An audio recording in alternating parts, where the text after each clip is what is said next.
नमस्कार, आप देख रहे हैं फ्रंटलाइन 24 और मैं हूं आपके साथ निर्भय किशोर। जब ग्राउंड जीरो से रिपोर्ट हम करते हैं तो कई ऐसे लोग मिल जाते हैं जो अनुभवी होते ही हैं, लेकिन उसके साथ साथ राजनीति परिदृश्य में भी उनका एक अहम योगदान होता है।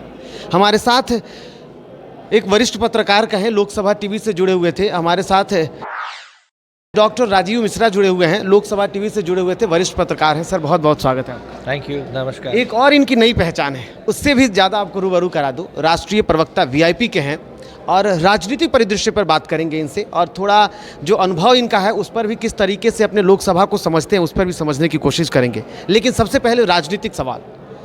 वीआईपी झंझारपुर में हम हैं और महागठबंधन की बैठक चल रही है। एक तो आप अनुभवी हैं मीडिया से, दूसरी तरफ समीकरण को बखूबी समझते हैं, प्रत्याशी हमारे सामने बैठे हैं। किस तरीके से देखते हैं सर आप?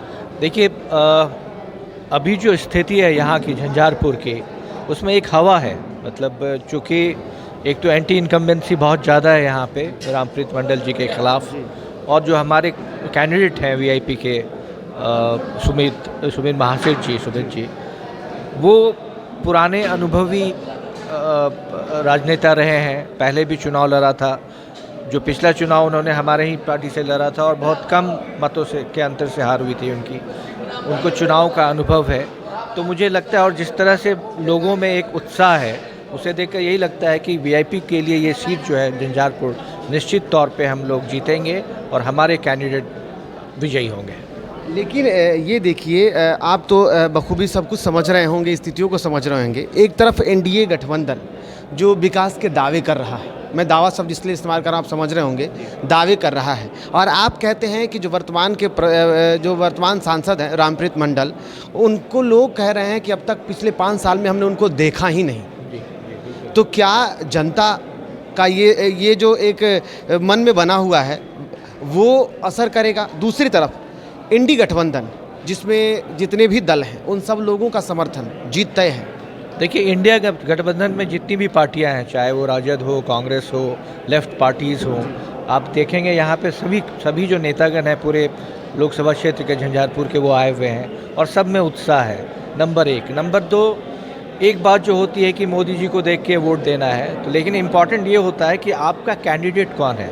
आपने एक कैंडिडेट को 5 साल तक देख लिया, उन्होंने यहाँ इस झंझारपुर लोकसभा के लिए उनका क्या योगदान रहा है। और जो एक सांसद होता है, जो जनप्रतिनिधि होता है, जो सांसद होता है, वो बहुत इम्पॉर्टेंट रोल प्ले करता है विकास के नाम पे, विकास के लिए। तो झंझारपुर के विकास में हमारे कैंडिडेट महासेठ जी बहुत मेहनत करेंगे और करेंगे, हम लोग का साथ रहेगा।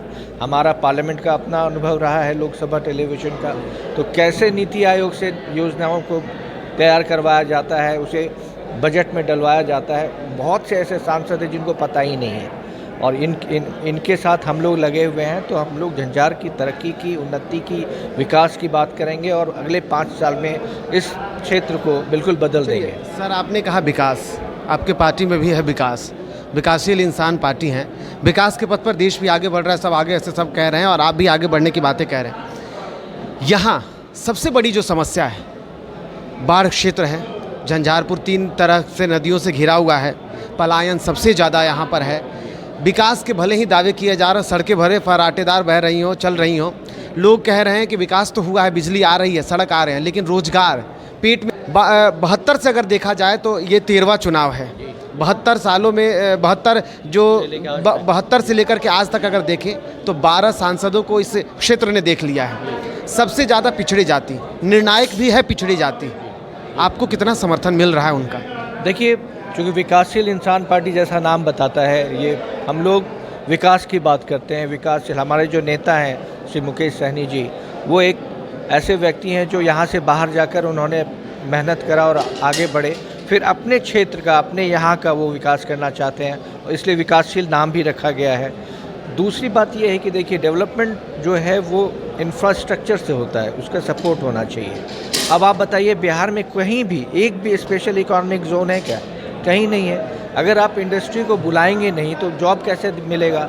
यहाँ इस बार जब ये कोरोना आया था, कोरोना ने ये सिद्ध कर दिया कि भारत को बिहार के लोग ही चला रहे हैं। बिहार का जो व्यक्ति है, वो स्किल्ड वर्कर है, वही चला रहा है, उसको यहाँ छोड़ना पड़ता है। और पैदल इस तरह के कोरोना काल में पैदल दिल्ली से, गुजरात से, कहाँ से आना पड़ा था।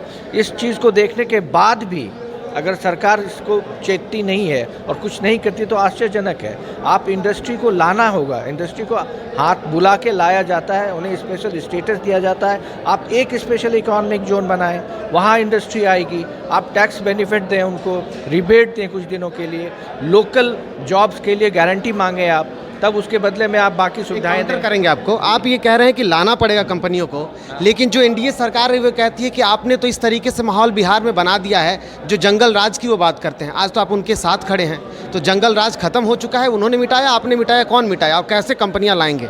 नहीं, देखिए, अब ये जो पिछली बातें हैं, अब आप तेजस्वी को देखिए, वो भी प्रोग्रेसिव आदमी है, विकासशील आदमी है, और उनका जो सोच है वो बिल्कुल डिफरेंट है। आप पहले की बात को अब भूल जाइए, ये आधुनिक भारत है, हम 2024 में खड़े हैं।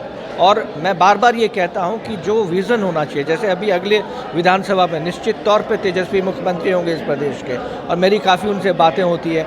जो प्रोग्रेसिव बात वो करते हैं, वो बहुत कम लोग हैं, जो बहुत कम राजनेता है जो इतने कम उम्र में इतना परिपक्व हो गया है। तो मैं बिल्कुल आशान्वित हूँ कि आगे आने वाले दिन बिहार के लिए बेहतर होंगे। केंद्र में भी अगर महागठबंधन की सरकार बनती है, राहुल गांधी जी के नेतृत्व में सरकार बनती है, और यहाँ तेजस्वी जी के नेतृत्व में सरकार बनती है, तो बिल्कुल आप परिवर्तन आपको दिखेगा।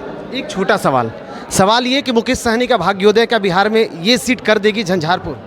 बिल्कुल, तीनों सीट करेगी। झंझारपुर तो करेगी ही करेगी, और बाकी जो 2 सीट पे हम लड़ रहे हैं वो भी करेगी।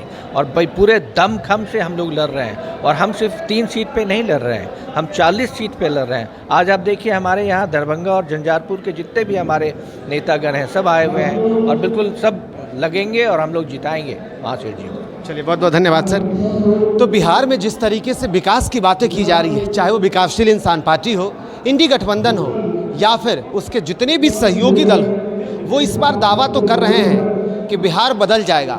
एक तरफ इंडी गठबंधन 40 के 40 सीटों को जीतने का भरोसा दे रही है, दूसरी तरफ एनडीए जो है वो कह रही है कि पिछली बार हम चूक गए थे, लेकिन इस बार वो 40 के 40 को हम पार पा जाएंगे। जनता तय करेगी कि जीतेगा कौन, बिहार किसका होगा, समीकरण क्या होंगे। लेकिन इन सारे दावों और इस पूरी राजनीति के बीच माहौल गर्म है, उसका मजा लेते रहिए।